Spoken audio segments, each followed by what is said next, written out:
This is our mummy enclosure, so here we see our mummy with the coffin underneath him and the lid of the coffin above. If we go here, we can zoom in on his toes, along his body, and also look at the canopic jar in the corner and some of the other objects. So also in with him. Also in this room we have a rather beautiful case, the lid of a coffin, and this end here is telling us about the journey through the underworld of mummification. We also have a Book of the Dead and some other types of mummy. So we've got animal mummies as well. You can also see the information above.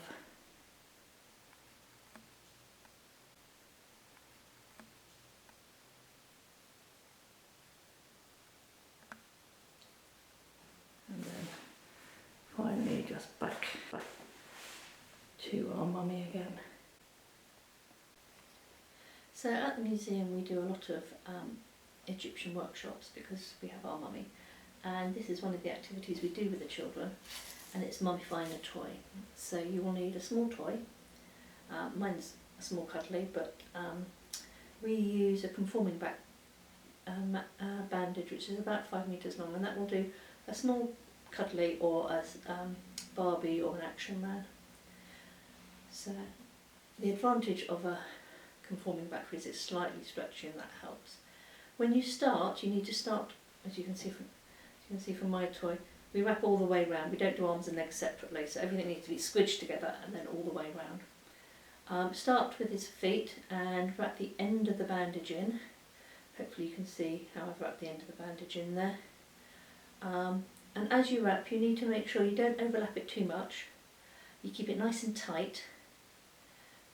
And make sure it doesn't fold. If you overlap it too much or let it get twisted, you are likely to run out of bandage. So nice and tight, nice and flat, nice and straight. And then just keep going until you wrap all your toy up. When you get to the end of your bandage, or the end of your toy, if you get to the end of the toy before you run out of bandage, go back down, give him extra layers. When you get to the end of your bandage, you need to tuck the end in to a piece that's already wrapped. So just lift it up slightly, tuck it inside, and hopefully it should stay tucked in. If it doesn't, a little bit of masking tape just to hold it in place. Once that's done, you then need to make him some hieroglyphs.